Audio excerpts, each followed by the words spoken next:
when I've watched you lift, you look so concentrated. Yeah, you have to be. Yeah. What are you thinking about right before? Because whenever I've benched, which isn't a lot. I was going to say, you've benched? Yeah. Not a huge amount, but I've been known to try. Play by Play on Sports Joe and Her, brought to you by AIG, in support of 20 by 20. Jenny Murphy is off gallivanting this week. Niamh Maher is preparing for a fairly important game. I'm Niamh Maher, the producer that they always slag off, and this is Play by Play. So I'm delighted to introduce our panel this week. CEO of the Federation of Irish Sport and 12-time All-Ireland medal winner, Mary O'Connor joins us. You're very welcome to the show. Thank you very much. And also para powerlifter Britney Arendse also joins us. Ladies, you're very welcome. Thank you for having me. Thank you so much for coming in. So we have lots to talk about today. It was a big weekend of sport. So from camogie to golf, we want to kind of talk about it all. But Britney, let's talk to you first a little bit. You are a junior world record holder. You lifted 98.5 kilograms at the Asia Oceania Open in Japan back in 2018. And you told us there before we came on camera that you've gotten Two more since then. World records, yes. We literally can't even keep up with you. But let's go back a little bit first. So it was 2009 when the accident happened. Yes. when the accident happened. So it was a life-changing crash. So yeah. can you tell us a bit about it? It happened when I was on the way home from Bettystown, family day out, and the car was a head-on collision, I think, and the lap belt cut across me and left me paralysed from the waist down. And I spent near a full year in hospital, 6 months in Temple Street, and then six more months in the NRH in Dublin. And you were 9. I was 9, yes. Yeah. So young as So well. young, yeah. And so you were very, very ill. You were in a coma as well, weren't you? I was. I can't remember myself. Yeah. It was a few weeks anyway, so. And then when you woke up, the doctors told you, that this had happened and that you were... I had hope when I was in rehab, obviously, that I would be able to walk again and do my sports as a normal person. And it wasn't until I was about 13 I went to an appointment for a checkup, and the doctor pulled me aside. He was like, "You won't be able to ever walk again." So it really crushed me then, it was very sad. That must have been so hard. Yeah, I did have hope, and I still do one day, Yeah. maybe, but... And before the accident, were you involved in sport? You said there that you kind of wanted to see if you could play sport as you were before. Yeah, no, I wasn't that big into sport. Like, I wasn't following sport. I just, played the odd football on the street or in school, or the basketball, with the school PE team. Yeah. I used to do swimming with the parents, to just keep fit, and but anything else wasn't really a thing. Yeah. And obviously then, you had a really long road of rehab and recovery, being in hospital for a year. It must have been incredibly difficult on your family as well, I would imagine. Yeah. But at what point did you kind of get into sport after the accident, and kind of why powerlifting? That's what I always wonder. As soon as I got out, I started looking into what kind of sports I could do after rehab, and during rehab I was doing swimming. Yeah. And there was badminton the odd weekend, and a bit of basketball here and there. I'd use their wheelchairs and go for a few hoops with the nurses. And so when I got out, there was a few months that went by, and we were like, okay, well, we can find a place to do this sport and that sport. And it took us a while because some places weren't wheelchair accessible, especially around where I live. But we said we'd stick to swimming because that was the only one that was accessible and affordable. And so just went on doing random sports, and then I started basketball down in RD, and I played for a good year or two. And that's actually when I was founded by my coach, Ken Hurley. He found me at a basketball blitz game, and he said he wanted me to try out, and I went down to Cork and I tried out and I got a silver medal. It was just like a tryout, silver medal. So you were scouted? Yes, I was. For your Impressive. sport? Yeah. That doesn't happen that often. That's Yeah. amazing. Yeah. I wasn't very into it at that time, Yeah. but I was like, you know what, it's another sport to do to keep me active. So, and plus the doctor said if I didn't manage my health very well, then, it's life-threatening Yeah, manner, yeah. And so was it kind of, when you tried it first, was it love at first sight essentially? Did you really take to it straight away? I was like, do you know what, I had so much frustration from the accident, sorry, and I was just like, this bar could do something for me and I could lift my anger into it. Nice, yeah. So, yeah, Has to be said. why, yeah. So I want to get back and talk a little bit about all the achievements that you've accomplished. But Mary, speaking about kind of sport and growing up, you've been in sport like your entire life, and you've worked in sport as well for your entire life too. Were you scouted when you were a kid? Only by my 6 brothers to go out and play in the garden maybe and stand in the goal. That was about it. But no, really impressive story. And she was telling me before we came on air that her mum was a power lifter as well, and that she used to outlift the men. So I was like, it doesn't grow off trees, it doesn't fall off the trees. This is where it's coming from. It's great. Yeah, absolutely. But you're an All-Ireland 12 medals dual. Yes. So camogie and football. I feel completely out of my depth. Jenny Murphy's going to slag me so much for this when we come back. But I suppose to you, like growing up, how important was sport in your everyday life? You said you have 6 brothers. I'm presuming that GAA was around you from a very young age. Were you always drawn to those sports, or were there other sports in the picture from the off? I think where I grew up in Killa, it was a rural area, and it was Killa of the 80s. And when I was growing up, it was Gaelic games or nothing. Right. As I said, I had 6 brothers, 2 sisters, came from a farming background. So in the parish of Killa, boy or girl, you either played camogie football or hurling football. And I actually started playing with the boys as well until I was under 12. And then I was getting to 12, they kind of realised I wasn't like one of them. I remember one stage going down to the local hairdressers with my mother. She dropped me in, Mary needs a haircut, just a trim, went off shopping, came back, and I cut my hair up really short like a boy. And my mother was like, what have you done? And the reason I did it was because when I was playing hurling with the boys, if I had a helmet on, the boys wouldn't know I was a girl. Stop. So it was only after the match and I'd take off my helmet and they'd go, oh, you were marking a girl. And it was kind of like slag. And so that's how much I wanted to play. Yeah. But going back to your original question, the only reason I played Gaelic games was because, that was on offer. And I really enjoyed it. I had fun, I'd made friends. The clubs are really well ran. I had loads of opportunity to play matches. And I just discovered I had a talent for it. But I was talking to my friend on the way over, but when we were growing up, we used to replicate what you saw on television. So what I saw on television, like I could be, Tony Kieran outside playing rugby, I could be playing tennis, I could be Martina Navratilova, I could be, Eddie Macken on the Dublin Horse Show, like didn't have a horse, but you put a dish in the garden, be jumping over that, put hurleys at the fence. So you're just copying. Yeah, innocence. But I just kind of got a feeling like this is what I want to do, and I've been really lucky in my life. In terms of sport, I've had opportunities to play at the club and the county, and then in my work as well. So I've been really, really lucky that way. And I mean, I felt I've retired now from inter-county a good couple of years, and I look back now and I kind of go, how did you train 6 nights a week for 16 years? I don't know how I found the time, but it's all priorities, and your priorities change as you get older, I was going to ask, do you miss it, like especially after a weekend like that, when there was a lot of amazing sport on, and well, not that amazing for Cork, but we'll get to that. But like, you know what I mean? Do you ever miss it? Like 2 years retired now, but I mean, would you go back, or like you said, I suppose things kind of move on a bit, don't they? Yeah, I definitely found it was the right time for me to go. I probably stayed maybe a year too long in the football. I'd captain Cork to 5 in a row in 2009, played 2010, and in one weekend my inter-county career was finished. In 2010 we played Tyrone. They beat us on the Saturday.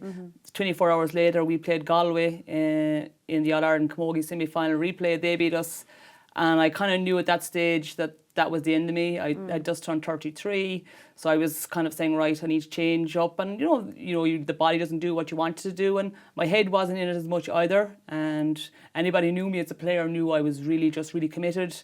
really enjoy what I did. I was really selfish with my time, was totally immersed in it, and I was obsessed to a point.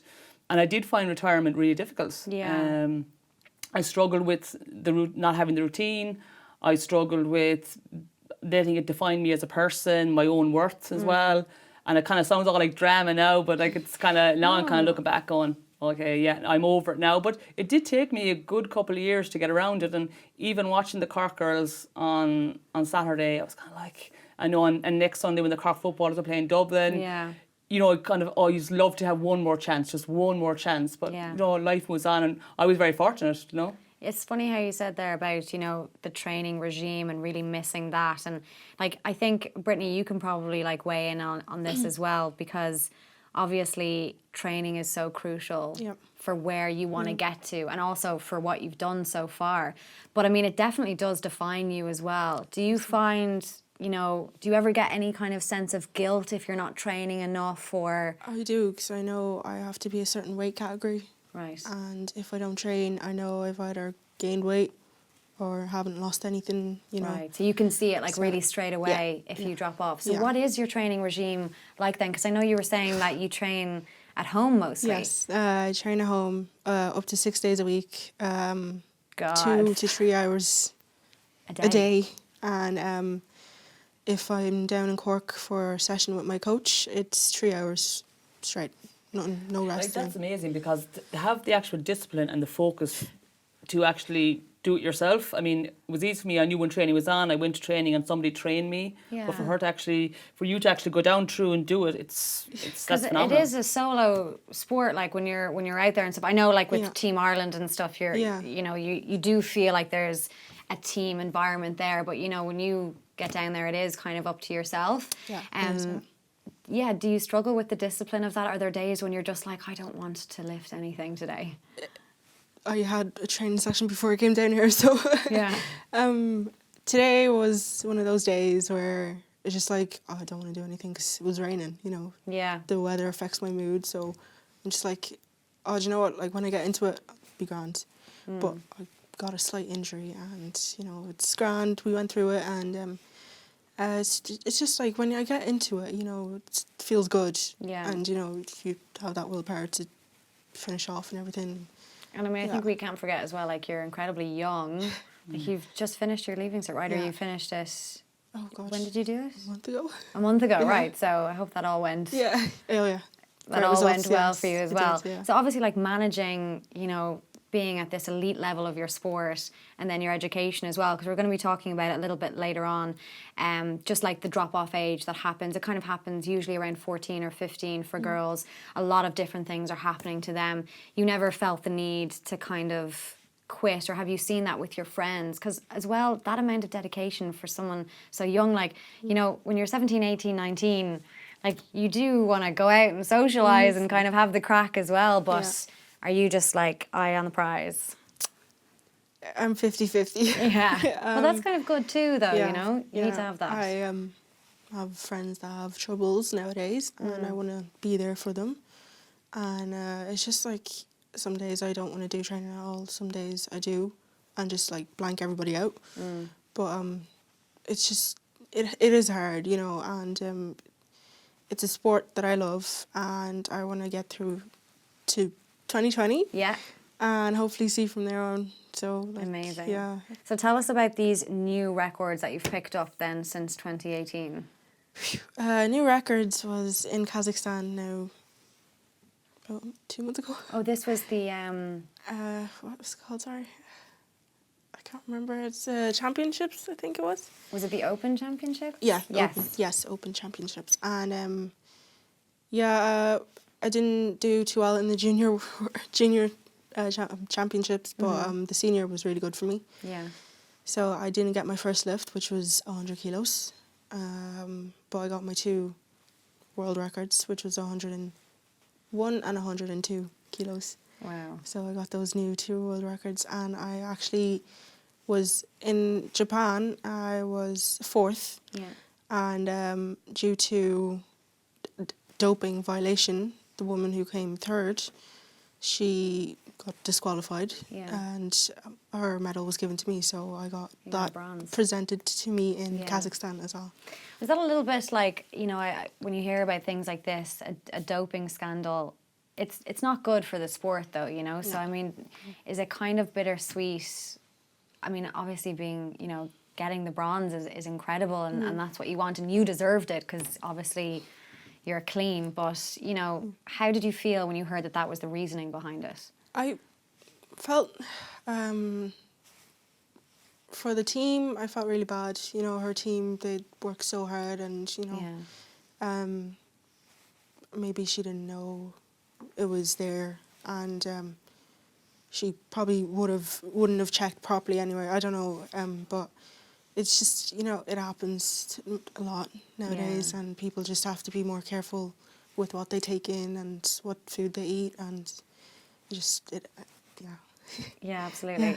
So Tokyo 2020, that is the ultimate goal for you. That's what you're... So tell me about how things have stepped up for you in terms of your training. Obviously, you know, it's summer and stuff like that. So are you going to be just head down working on this now to make sure? Because it's hard to qualify, right? You have to be top 8. Yes. Currently, I think I was 12th. There Okay, now. so you have to be top 8 in the world. Yes. Yeah. So that's intense. Yeah.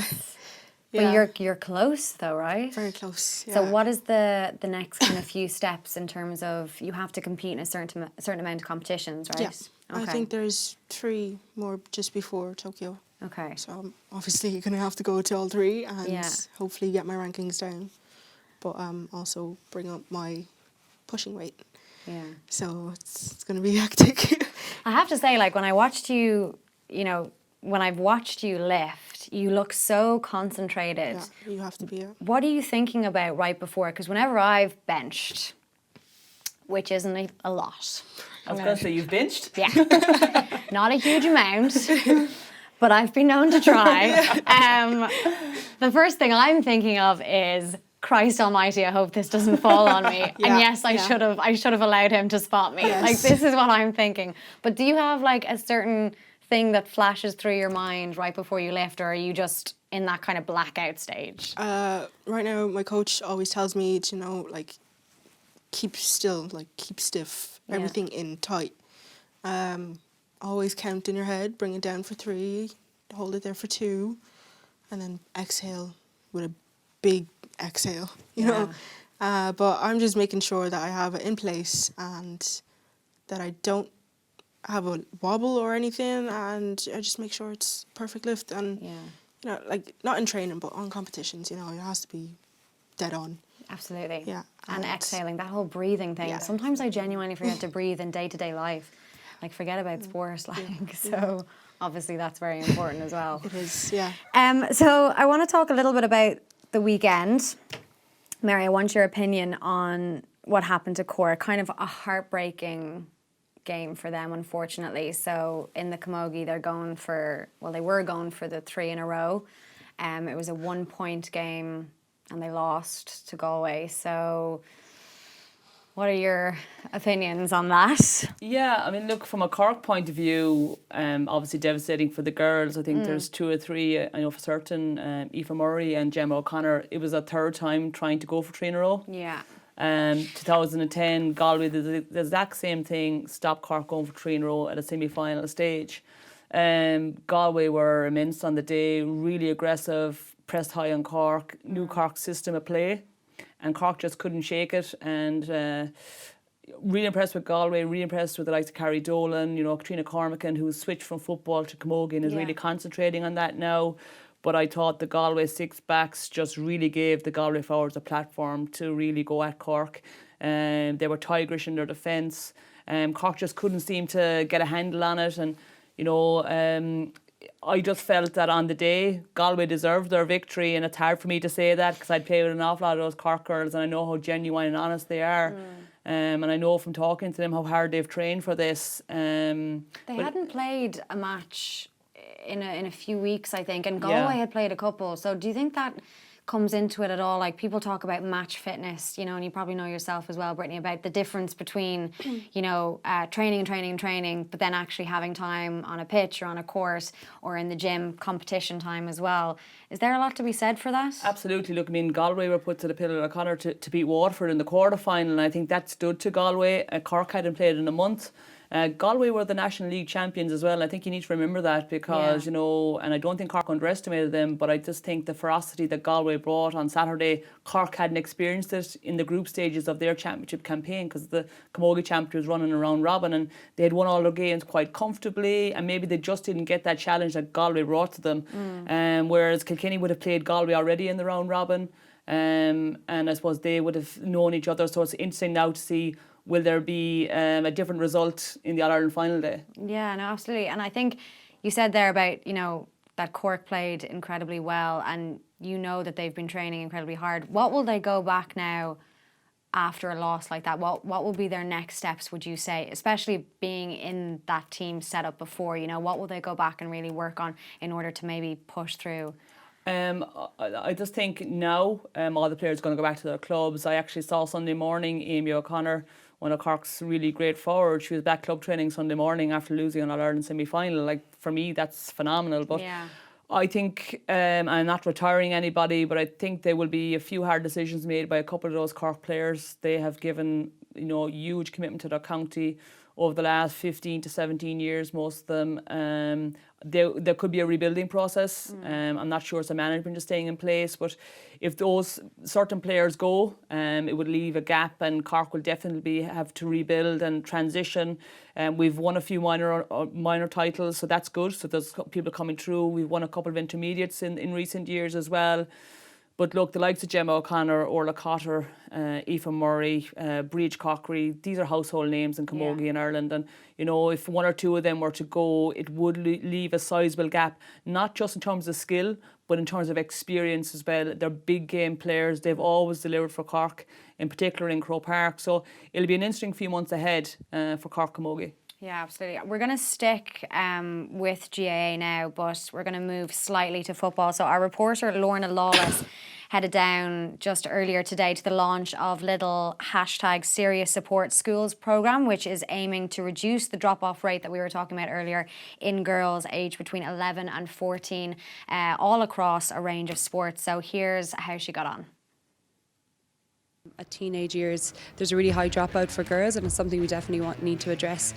Sometimes because at age we start looking at makeup, clothes, that sorts of things, and people start to tell you that playing sport isn't girly, but I completely disagree with that. You can still wear your makeup, you still put on your tan, and you can still go and be really, really tough on the pitch and play lots of sport. I think it's absolutely paramount to keep it at the grassroots level and to push them as much as you can, and not a pushy way that, you know, they have to do it, but it's something that they enjoy, because long term there's going to be so much benefit to them, physically and mentally. And you'll actually find it really improves your self-esteem, your confidence, builds things like resilience within you, and teaches you skills for life. How excited are you to play on that field this Sunday? It's a lifelong goal. It's something you dream about from the first day you kick a ball, or you're able to kick a ball, or you've heard about Croke Park. I've been playing for quite a long time and haven't had the pleasure of playing on the big stage, so it's great. It's such a big profile for the girls. Have a double header in Croke Park is huge. It's going to make more girls want to come and watch the games just because it is in Croke Park. It's really exciting that it's on in Croke Park, a double header, so I hope that the teams involved certainly get the crowd there. Dublin game, Dublin Cork, I think is going to be a cracker of a game, but I can't split them. I think it's going to come down to quite a tactical man marking jobs. I think it's going to whoever comes out on top, and the defence will take that one. The league obviously suggested that Cork are more than capable. I mean, Dublin, as you said, they're just a conveyor belt of talent, aren't they? The first 10 minutes and who gets a good start is going to be crucial in that game. I think it is going to be really, really tight, particularly in the Dublin-Cork match. But I think Cork, the match that they had against Armagh, that loss in the kind of group stages really seems to kind of galvanise them, particularly coming into the quarterfinals. So if they can kind of continue on that, it will be really tight. But I think probably Dublin for the second match. The other game I think is a bit tighter to call. I know they drew in the Connacht final initially, but Galway seemed to have gotten the upper hand. But Mayo have a little a few players coming back, and it'll be pretty tight, I think, but maybe Galway to shade that one. Yeah, we're looking forward to it. We're always prepared. You know, we know what Mayo are going to bring. We know them very well. They know us very well. So it's going to be quite a hard battle, but it's something that we're looking forward to, and, you know, we're relishing the chance to get to play them again. It's a local rivalry, and we always kind of up it a notch when it is Mayo. So we're looking forward to it, and we're just hoping that we put a great performance together on the day. It's a huge occasion for everybody involved, but hopefully we'll get another notch in the belt and get one step further for the All-Ireland in a couple of weeks' time. That was Lorna there down at Croke Park earlier today. So it's an incredible initiative, the Serious Support Schools programme. We've spoken about it quite a lot on the show. I know, like, from my own experience in my sport, I dropped off when I was 17, 18, kind of getting into the time of my leaving cert and college, and I couldn't find the balance, and I've written about it, and I've kind of, you know, spoken to other athletes about it since then, and it does seem to just be something that's a little bit harder for girls rather than boys, you know, like, it's so hard, especially when we're talking about sports so much, that we really don't like it to be about gender, because that's the whole point of, like, everything that we're doing with this show and everything that 20 by 20 is doing. But in terms of this drop-off rate, it really is a problem that's affecting girls rather than boys. Mary, what would you, like, obviously we've spoken about it with the 20 by 20 campaign as well, but I mean, nobody can necessarily define what the exact issue is. We know it's a various, different array of things, but what would you say is maybe the one thing that's getting girls to kind of stop playing their sport? I actually think, and maybe I might be alone in this, I actually think that female dropout starts at 7, 8 years of age. And what I mean by that, a girl for the first time could be introduced to a sport, and if she's not introduced to that sport in the right way, she actually inherits maybe a hatred or a dislike of the sport, and then when she becomes 13 or 14 and is able to make decisions for herself, you know, she wants to give it up because she doesn't want to look awkward or feel conscious that she's no good at it. So I would be of the opinion that for some part, your best coach should be your 6 and 7, 8-year-old coach, to give them a good base in the sport so they'll stay at it. I also think that in the last 5 to 10 years in particular, and I know because I work with the Camogie Association, a lot of the national governing bodies of sport have really worked hard at trying to modify their sport to take away the rigidity of it. Because when I was playing, like, only the best got to play, and if you weren't good enough, sat in the sideline. Nobody wants to sit in the sideline. So when you're a teenager, you know, you want to get involved, you want to play, you don't want to just focus on winning and the social aspect. So a lot of the national governing bodies have changed. They've kind of modified the sport to make it adapted to participate. Obviously, if you want to compete at elite level or competitive level, you can do that. But they've changed it around to make sure it's a bit more social, because girls like the social element. Research tells us that. But they've also did a lot of work on their coaching courses. So the coaches, who are the focal point of a training session, will know how to interact, communicate and work with the girls, because they have a huge influence on girls coming or staying in their sport. And the coach decides who plays, how much game time they get. And I think in recent times, more and more men have got involved in female sports, which is brilliant.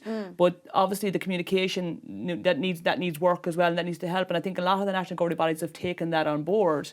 But it's going to be a slow wheel. I also think that the more visibility that women's sports get, and, you know, see a girl walking down the road with maybe a rugby ball or a hurley, and it's just normal, it's natural, you know, because before you nearly were hiding your hurley. You know, I remember when I was growing up, I went to a convent school and secondary school, and the brother school was below us, and they had the playing pitches. So we used to train at lunchtime, because that time we had an hour for lunch. So you'd be walking down and you'd have your boots on, and the fella you fancy be looking at you going, where are you going? You know what I mean? And girls do worry about that, and it's just about trying to ensure that it's seen now, it's cool, it's nice, it's good. And again, that social thing is really good for girls. Absolutely. I mean, it's so interesting you were talking there about how it could maybe be something that can be targeted at an early age, so that when it gets to teenage years, 14, 15, 16, that it's not as much of an issue because it's completely ingrained. But Brittany, like, I think you're probably closer to that drop-off age than me and Mary, but I'm not saying I'm not saying anything. I don't want to say anything. But like for you as well, being a powerlifter, you know, I've spoken to so many girls, a lot of my friends, who get so intimidated by even the weight section in a standard gym, you know, like as in it's full of the lads lifting the heavy weights, grunting really loudly, sweating profusely. not cleaning the benches after them, so gross. But like, do you know what I mean? It's definitely, it has historically been a sport that has been targeted for men, do you know? Is that, what's the gender balance like in a sport like powerlifting? It's fairly balanced out now. I actually see more women at it than men. Well, that's because I focus on the women section. But in gyms, I see women coming in 24/7, day out, day in, and it's just nice to see them. Like, you know, like getting back in the sports and everything.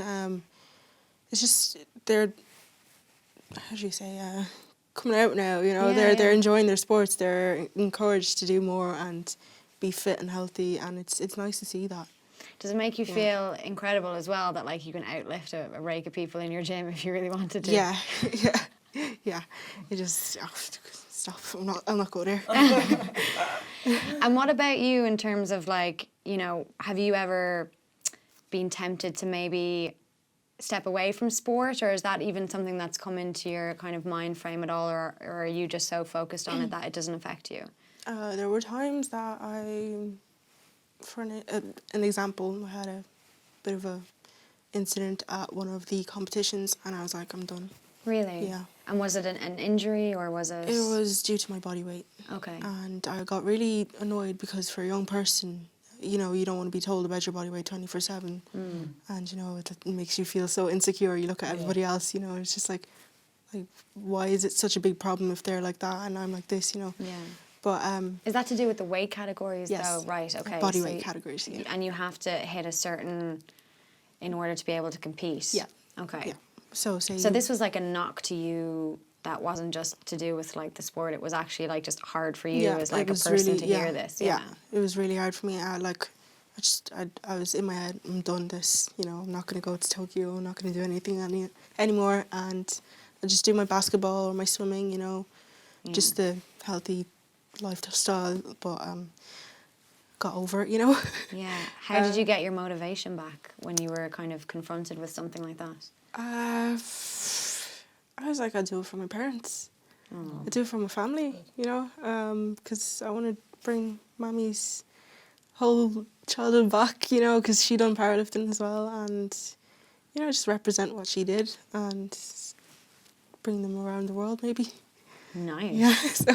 Lucky parents. Maybe bring them around the world. Why not?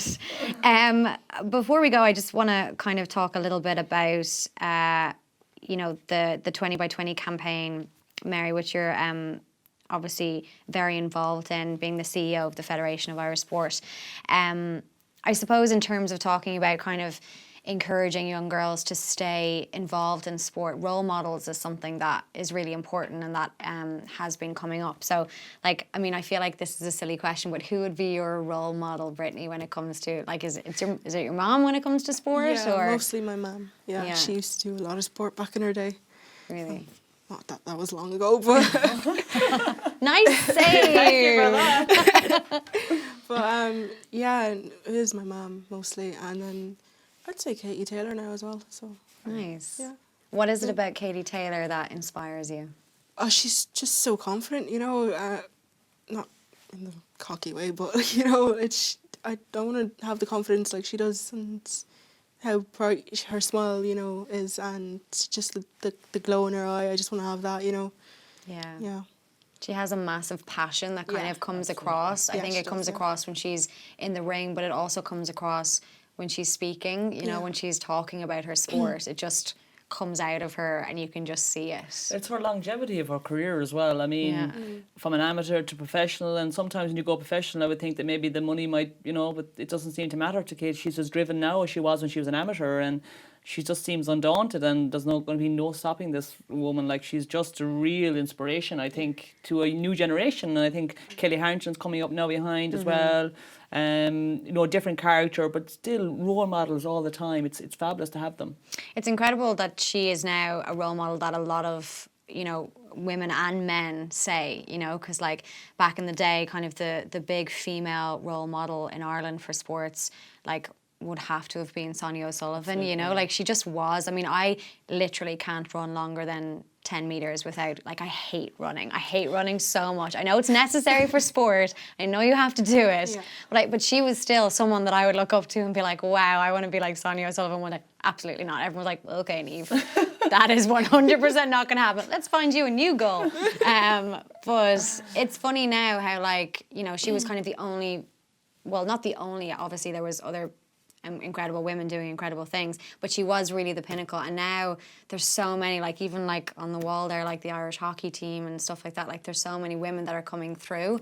But for yourself, Mary, role models when you were younger, did you have many? Sonia obviously was one. She was only 20 minutes up the road from me in Cove. There's a story told that when she was playing camogie in Cove, but she was never doing the actual training session. She'd be running around the field, and then when they were playing a match, she'd fall in for the match. Stop, she just ran around? Yeah, because like obviously that was her goal. But unfortunately for me, a lot of my role models grew up were men, because that's what I saw on television. So when I talked about earlier on, you know, Stephen Roach on the bike, I was, you know, Eddie Mack on a horse or whatever, you know, Tony Kieran, it was just, they were my role models. But Sonia stood out. I was probably going into my teenage years, and she was really coming to the pinnacle of her career as well. And I suppose, you know, looking at Sonia, I kind of learned about resilience as well. You know, she had a tough time, she bounced back, and she was successful, and she always just carried herself so well and was always just into her sport, and she didn't apologise for that. Because when I was growing up, you know, I was so interested in sport, you know, kind of sometimes I kind of nearly had to apologise for knocking out on a Saturday night, where she just didn't care. She was trained to be the best in the world, you know, and that kind of gave me confidence quietly to kind of say, well, I'm happy enough, you know, rowing my own boat here. I'll do what I want to do and not conform what everybody else is doing, you know. Yeah, absolutely. I mean, it's incredible to see as well that things are changing, you know, like with the 20 by 20 campaign. 2020 is coming up so soon. It's literally going to be here next week. We're not even going to realise. And I think the campaign itself, and obviously this show, you know, we're in support of the 20 by 20 campaign. We're fully backing it. But I think that you are starting to see a change. Like even yourself, Brittany, like, you know, I hope that people are watching this and they'll be like, I want to lift 100 kilograms or something ridiculous like that. And they're going to be able to see you now and kind of, and know that that's an absolute, not a certainty, because I'm never going to be able to lift that, but it's an Never option. doubt yourself. Yeah, I know. Yeah, never doubt myself. I'll bring Jenny Murphy to the gym and we'll see. Before we go, I do want to mention a few little things. I want to mention Stephanie Meadow. So incredible golfer. Niamh Maher is actually our golf correspondent, and she's not with us this week. But I saw you retweeted about it. So she's also an ambassador for 20 by 20. When she started wearing the hat first, I was like, Stephanie, can I have one of those hats? They're just fabulous. But, you know, her success yesterday was brilliant because, you know, she turned professional. She hadn't played at home since in the Northern Ireland, since she turned professional. It was her first professional event at home, and she won. Yeah. And it was really important for her to win at home. I think the pressure she was under, you know, she finished with 10 under par. And like Leona Maguire, who's another ambassador. Leona did great as well. Yeah, she came sixth, so it's fabulous. And also from a 20 by 20 point of view, both the male and the female winner got the same prize money. Equal prize money. Yeah, which is really historic as well. It's great. And obviously they're playing for different titles, but the fact that it was the equal prize money just made it all that more special, I think, for Stephanie too. Yeah. She's an incredible girl. I interviewed her before actually for Girls with Goals, which is another show. Like and subscribe. And she's really great. She's lovely, and she's just going to keep going and doing incredible things. And also we have to mention Niamh Maher Senior Football Championship semi-finals, which are August 25th. So, do you watch Gaelic football? Are you a fan? Not a fan? You're missing out. You have to. But so we're gonna need your predictions anyway, even if you're not a fan. So I suppose we'll get Mary's predictions first, and then you can just predict the exact opposite of Mary for balance. How about that? That's fine. For the semi-finals, I'm going with Galway. Okay. Now, I do think that Mayo have lying in the long grass, beaten in the Connacht final after replay. So this is Mayo v Galway, and then we've got Cork and Dublin. So that's... We're going to get to the nitty-gritty after that. So you're looking at Galway for one. Yeah, and I have to say Cork. I mean, I'm not just saying it because I'm from Cork. I truly believe this team has kind of turned a corner. You know, Dublin had been on top for so long, and, you know, Cork beat them in the league after extra time. I think it's going to be a humdinger. I think anybody who's out there, get to Croke Park on Sunday. It's going to be brilliant. Two evenly matched teams. You know, I'm going with Cork because I just think they had the finishing power. Okay. So I'm gonna go for Dublin because I'm a Dub and because Niamh McAvoy is on the show and she's also, you know, bigger than me, so so I'm gonna go for Niamh McAvoy and Dublin. But to be honest with you, like even listening to the girls there talk about it, the Cork and Dublin one is gonna be the tight one that I don't know if people are gonna well, people can't necessarily call it. But I think it's going to be a great match and it's going to be very disappointing as well for whoever doesn't get over the line. Yeah, like semi-finals in no man's land. Nobody wants to be there because, you know, you don't remember who the semi-finalists are. That's the thing. And it almost feels like a final though, because Cork and Dublin, like you almost, the anticipation for this is so huge that it almost has a final vibe to it. Yeah. But it's not going to be. It's, yeah. And the fact it's in Croke Park, I mean, wow. I know. Before ladies footballers might get one opportunity to play in Croke Park once a year, now they're getting National League games there and getting the All-Ireland semi-final. Like, this is monumental. Some of the girls were saying there that, like, you know, they've played football for their entire lives and they've never had that opportunity to kind of get out there on the big stage and this is it for a lot of them, you know, so it's incredible that they're going to get to experience that regardless, but at the same time obviously you want the win as well. So yeah, it's important as well. I mean, for young girls who play ladies football and who don't play ladies football, who play other sports, camogie, other sports, to actually see that they're getting the opportunity to play in Croke Park, it's really, really important, you know, and the big stadia and people have to get out and go and support them. Absolutely, yeah. I'm going anyway on Sunday. Brittany, what do you think? Cork or Dublin? Dublin! I'm going to go with Dublin. Outvoted. Outvoted. Before I actually let you go, I do want to mention the partnership that you guys have running with EBS, which is about, I saw this and I just thought it was so incredible because it's a really intricate part of sport in Ireland and probably every country, to be honest with you, but it is kind of the unsung heroes, and this is volunteers. So can you tell us a little bit about this partnership?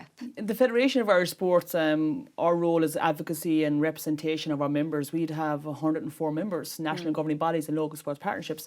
And the Volunteer in Sports Awards came about because we believe that any elite athlete started somewhere. And they had a volunteer coach or volunteer administrator that gave them the platform to actually achieve. So EBS have come involved with us. They've been fantastic so far, helping us launch the Volunteer in Sports Awards. So essentially there's going to be one winner per county for the first year. So we're going to have 32 overall winners, and then we're going to have a Team of Volunteers Award, and we're going to have an Outstanding Contribution Award. It's going to be held in Farmley in the Phoenix Park on the 12th of November. Really exciting times. At the moment we're just kind of putting together our judging panel as well. We've got a load of nominations already in. I was going to ask, so can people nominate? Yes. Right. I'd say it's going to be a huge shebang, Yeah. But I mean, obviously, it's going to be hard for the judging panel as well to kind of... Yeah, we have criteria outlined, and Nina Arowitz and Volunteer Ireland has been giving us great support because they've been running these awards for a number of years, but these are obviously specifically for sport. So what we're saying to people out there is to get nominations in for a local coach who you feel has given so much to their community and to the club and has made an impression and made an impact, because that's what people as volunteers do. And you know, sport in Ireland is so lucky that we have these army of volunteers. Over 450,000 adults volunteer for sport in Ireland every week. Wow. An estimated 3.5 hours a week. Yeah. So if you They're looked just at, giving up their time. absolutely, you but know. if you looked at them and you asked them to say, right, we're going to pay them the minimum wage even, the Exchequer couldn't pay it. So that's their value, and we want to actually honour that. We want to recognise it because they are a huge part of Irish society. And you look at what sport promotes, social cohesion and so on, they're the reason it happens. Yeah, absolutely. So November, that's happening. It's going to be a big one. And I'm sure if people head over to your website, they can find out more information on that as well. irishsport.ie. irishsport.ie, incredible. Brittany, before we go, tell us a little bit about, obviously 2020 Tokyo is the dream for you, but where do you see your career going in general? You know, like what do you want to do with your sport as you get older? I keep forgetting how young you are, but like, what is it that you want to do with powerlifting in the future? I was told I would be able to do a coaching course as well, so amazing. I'll look into that after, maybe if I get to Tokyo. Yeah. And see from there, you know, I don't have anything set fully in my head, so just going with the flow for now. Nice. And what would you say to any kind of maybe younger girls who are thinking about getting into powerlifting, but who might think, like me, that they're not strong enough or that they'll never be strong enough? Or what advice would you give them? I didn't think I was strong enough, so I'd go for it. You know, you're never not good enough for anything. And I hope I said that well. Yeah, just follow your dreams, follow your heart, you know, and just be you with it. Great advice. I think we'll probably end on that because it's great advice to end on. Britney and Mary, thank you so much for coming in. Really appreciate it. That is all the time that we have for this week. Thank you so much for listening and watching as well. Don't forget to subscribe to the show. We have exciting things to come. And Jenny Murphy will be back next week, hopefully with some chicken wings. Did I say chicken wings on this show? I don't know if I did. I think we said it off it. Yeah, off air. All right, well, I'm going to have to edit that part out. Thanks for watching.